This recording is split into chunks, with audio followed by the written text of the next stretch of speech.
किसान जो हैं, आप मुझे क्वेश्चन सब पार्टियों के लोग हैं वहाँ। एक बात है, एक मिनट आप वहाँ बोलो। मैं मेरा ये क्वेश्चन है कि सारे के सारे किसान जो उनको कोई भड़का सकता है? देश का फौजी आज उनके साथ खड़ा हो गया, वो भी सारे बेकार है, किसान भी सारे बेकार है, व्यापार मंडल उनके साथ आके खड़ा हो गया है, मतलब कर्मचारी उनके साथ खड़ा है। आखिर कितने लोगों को आप बेवकूफ बनाओगे? आप मुझे सारे के सारे जो सारे मतलब देशवासी हैं या खालिस्तानी या आतंकवादी कौन है? नहीं मैं ये पूछूं हूँ, या बीजेपी अपनी जगह हर जगह बिल्कुल नहीं भगवान है, कोई गलती हो ही नहीं सकती। वो बीजेपी की बात तो बीजेपी से करो, मेरे से तो मेरी बात करिए आप। मैं आपके मोदी जी का पक्ष लिया, हम ये जानना चाहते हैं मोदी जी मैंने आपको फैक्ट से नहीं मैंने ये कहा भी कि अगर बिंदुवार उनसे बात कर रहे हैं तो बिंदुवार वो बात कर रहे हैं और अपना सुझाव दे रहे हैं। आपने कहा कि पॉलिटिकल लीडर भड़का रहे हैं, मेरा हाँ, क्वेश्चन वो है, हाँ, कौन भड़का रहा है? और कौन का? किसान वहाँ खड़े हैं, हाँ, रिटायर्ड फौजी 35 लाख वहाँ उनके साथ, उनका सपोर्ट, उनके खिलाड़ी उनकी सपोर्ट कर रहे हैं, क्या फिल्म वाले उनकी सपोर्ट कर रहे हैं, कर्मचारी उनकी सपोर्ट कर रहे हैं, आखिर रह कौन गया देश? सब पैसे वालों की सपोर्ट करोगे या एक मिनट 8% उन्हीं को एमएसपी मिला, उन्हीं को फ्री में बिजली मिलती है, उन्हीं को सब्सिडी मिलती है देश के। एक मिनट, मैं ये नहीं कह रहा, नहीं मैं ये कह रहा हूं कि उनकी अपनी बात अपनी जगह है, लेकिन उनको सुनो तो, बात ये नहीं है। मैं ये पूछ रहा हूँ औरों को भी तो कुछ सुन लो भैया, दूसरों की भी तो सुन लो ना, या दूसरों की नहीं सुनोगे? नहीं, मैं और किसानों की बात कह रहा हूँ, अपनी नहीं कह रहा। हाँ, 1 घंटा मैंने आपको सुना है। हाँ बताएं, मंडी में शोषण हुआ है नहीं हुआ किसानों का? शोषण कहाँ, अब कौन सा नहीं होगा? जब आपका अब ये हो गया तब क्या शोषण नहीं होगा? नहीं, किसान अपनी मर्जी से आलू सारा खरीद के स्टॉक कर लेंगे, किसान अपनी मर्जी से ना बेचे। मुझे ये बताइए, किसानों की मांग आपको पता है क्या है? किसान ये कहता है बिचौलिए खत्म करो, किसान पैदा करे, सरकार खरीदे। आप एक मंडी को खत्म करोगे तो दूसरी मंडी शुरू कर रहे हो, बिचौलिया तो फिर भी आ गया बीच में। ये किसने कहा मंडी खत्म कर रहे हैं? ये ना आपने बताया भैया, बाहर बेचेगा तो कौन बेचेगा? किसानों की बाहर कौन सी मंडी लगेगी? कि धीरे धीरे मंडियां भी खत्म हो जाएंगी। मंडी खत्म होगी नहीं, कैसे? बाजार जो है, एक मिनट, जब आपने अभी सरकार से कहा कि जी बाहर की मंडी जो बनेंगी उन पे भी टैक्स लगना चाहिए जैसे अंदर का, ये प्रदेश सरकारों का विषय है कि वो अपना टैक्स बिल्कुल ही, एक मिनट आप मेरी भी सुन लीजिए, पूरा टैक्स खत्म क्यों नहीं कर देती प्रदेश सरकारें मंडियों से? पूरा ही खत्म कर देना, जरूरत क्या? प्रदेश सरकारों से सब कुछ तो छीन लिया, सेंट्रलाइज कर दिया। टैक्स तो माफ कर दें, पूरा खत्म कर दें, बराबर या बराबर कर लें, अब बराबर कर लें। जो मंडी के बाहर बाजार लगेगा वो लोग कौन होंगे ये बताइए?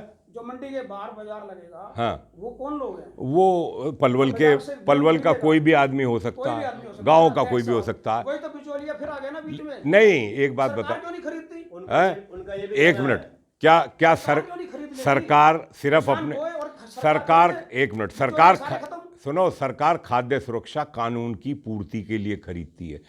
किसी सरकार का काम जो है, हम लोगों के यहाँ तो इतनी खरीद है, सरकारों का काम ये बिजनेस करना तो नहीं होता। फिर सब जमाखोरी खत्म कर दी। नहीं, अगर किसानों की नई पीढ़ी बिजनेस में आ जाए सीधे तो आप बताइए। आपका बिल ये कहता है अनलिमिटेड स्टोर कर सकते हो आप।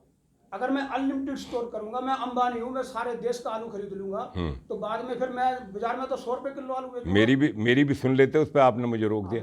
मेरा सुझाव ये था, आपने तो मुझे, एक मिनट, आपने तो कह दी ना, मैं तो बोलने नहीं दिया। अब आपने सवाल पूछा, मेरा एक छोटा सुझाव ये है कि उसमें सरकार को एक राइडर रखना चाहिए कि भाई कोई भी कंपनी देश के उत्पादन का 2% या 3% से ज़्यादा नहीं खरीद सकती, चाहे वो 1% हो या 2% हो। तो ये तो सुझाव देना चाहिए ना। मैंने कहा भी हम तो आए नहीं, नहीं, वो तीसरे पॉइंट पर आ गए ना। मैंने तो बात ही कॉन्ट्रैक्ट फार्मिंग तक आपने रखी है। मैंने कहा, हाँ, कॉन्ट्रैक्ट फार्मिंग में क्या है कि कंपनी और किसान का एग्रीमेंट होता है। हाँ, होता है, हो रहा है, 15 सालों से हो रहा है। अब किसानों ने यही तो कहा है कि मान लीजिए 1 साल में एक फसल तैयार होती है, अगर इस बीच में कंपनी दिवालिया हो गई, सरकार क्या गारंटी देगी? क्या सपोर्ट दे रही है किसान को? हाँ सुनो, एक मिनट, नहीं, आप सुन लो ना फिर। उत्तर प्रदेश में गन्ने की हम खेती करते हैं, वो कॉन्ट्रैक्ट फार्मिंग है, पूरी तरह कॉन्ट्रैक्ट फार्मिंग है, 100% कॉन्ट्रैक्ट फार्मिंग है। महाराष्ट्र में भी सुनो तो, 100% कॉन्ट्रैक्ट, महाराष्ट्र का भी, ठीक है। तो क्यों करते हैं हम? ना करें फिर हम। और आपने जो कहा है भैया, मैं ये कह रहा हूं ना कि अब मैंने आपसे कहा कि हम आपसे भी तो ज्ञान मिलता है हमें। मैंने आपसे शुरू में ही कहा कि भाई हमें भी तो कुछ ज्ञान मिलता है, हो सकता है हमें ना हो जानकारी, तो हम भी आपके बीच में क्यों घूम रहे हैं, इसीलिए आपको कष्ट देने आए हैं। तो हमारा ये कहना है कि जो आपने कहा उसमें कानून में अगर कंपनी ठेका करती है तो लोन नहीं ले सकती जमीन पर। मेरी बात आप थोड़ा सा सुनिए, मैंने भी तो बात पूछी होगी ना, मैंने भी तो चर्चा करी होगी। अब जमीन पर लोन नहीं ले सकती, ये कहना कि जमीन छिन जाएगी, जब वो लोन नहीं ले सकते, जमीन का कोई वास्ता कॉन्ट्रैक्ट फार्मिंग में नहीं है। अगर हम दूध का ठेका करते हैं किसी के साथ तो वो कोई ये तो है नहीं कि हमारे पशुओं की ठेकेदारी हो गई है। पशु तो बिल्कुल ही खड़ा हुआ है, खेती तो परमानेंट हमारी है, हमारे कब्जे में है। लेकिन आप ये बताओ कि अगर फसल खराब हो गई, अब कानून पे आ रहे हो आप, जो है अगर फसल खराब होती है तो उसमें किसान की कोई जिम्मेदारी नहीं है। अगर किसान को बाजार में ज़्यादा भाव मिलता है और किसान चाहता कि मेरा फ़ायदा बाजार में बेचने पे है, तो उसमें प्रावधान किया गया है कि बिना ब्याज के जो उन्होंने आपने लेके लगवाया है वो उनका वापस कर दीजिए, बाजार में ज़्यादा दाम पे किसान बेच सके। ये हमने अब बात करी है, हमने बाद में बात करी है, मैं तो सबसे बाद में बात करने वाले लोगों में हूँ। तो आप ये बताइए हमारी अच्छा नहीं, हाँ, क्यों नहीं होगा, मैं तो आपसे पूछने आ रहा हूँ, सबसे बात कर रहा हूँ। आप ये बताओ कि इसमें कोई आपत्ति है क्या हमारे किसी को भी?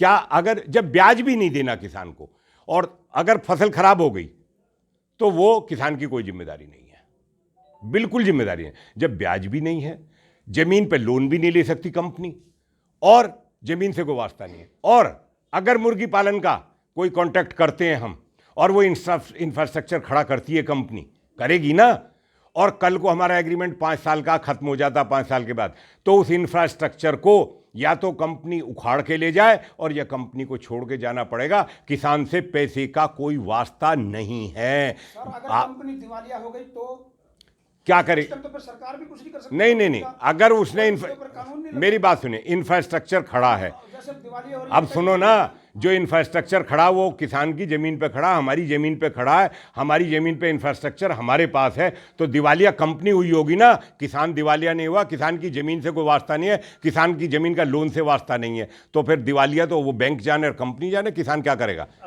किसान जब फंसता है, अगर किसान की जमीन उसमें रहन रख दी जाए तो किसान फंस जाएगा। मैं आपसे 100% सहमत हूं, लेकिन नहीं है। आपने अभी ये कहा हाँ। जो ये रिपोर्ट लागू हुई है, हाँ। ये मेरी सिफारिश पर नहीं, हमारी आपने हाँ, कहा मैं गुनहगार हूं। नहीं, हाँ, जो कुछ आपने अपनी हाँ, मैं गुनहगार हूं भैया, मैंने कहा, हाँ तो हूं, सिफारिश पे ये लागू हाँ, मांगा हमने, और मोदी सरकार की धन्यवाद मांगा, धन्यवाद तो दिया भी नहीं अभी ना दिया, ऐसा धन्यवाद नहीं देता हूं मैं, ऐसे ये लागू होनी चाहिए कि इसमें इस बिल में कहीं कोई एमएसपी का जिक्र नहीं है। एक एमएसपी लागू होनी चाहिए, नहीं होनी चाहिए आप किसानों के लिए? एक मिनट, एमएसपी बाई नोटिफिकेशन आज तक हुई है।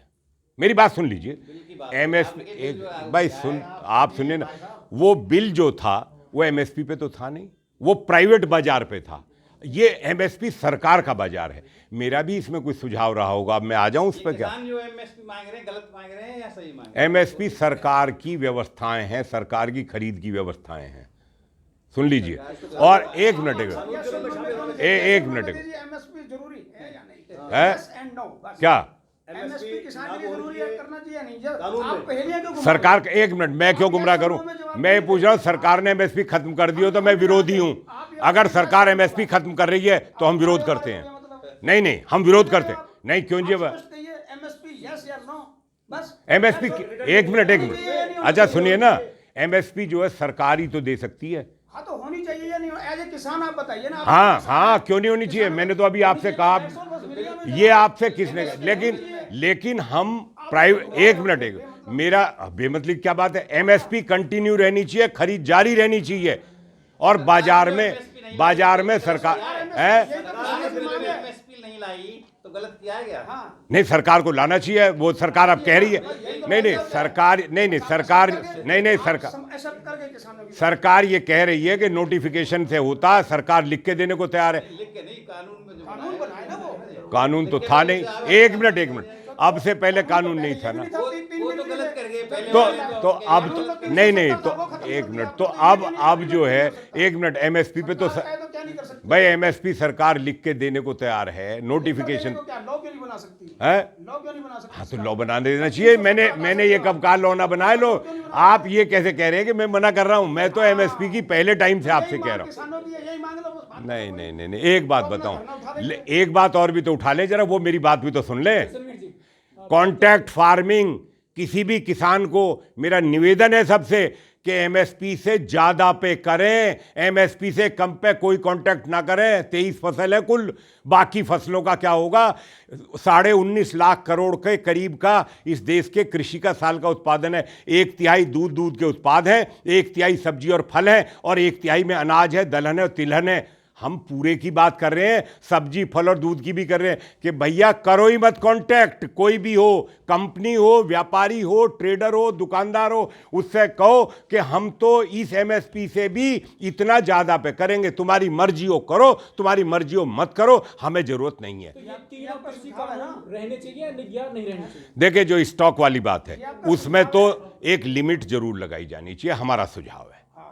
अनलिमिटेड नहीं होना अनलिमिटेड नहीं होना चाहिए। देखिए लिमिट, आपके 3 पॉइंट क्या है, भारतीय कृषक समाज क्या चाहता है? क्या चाहता है? इस बिल में 3 वो अमेंडमेंट 3 और पॉइंट क्या बता होगा? दो हमें। जैसे आपने कहा कि स्टॉक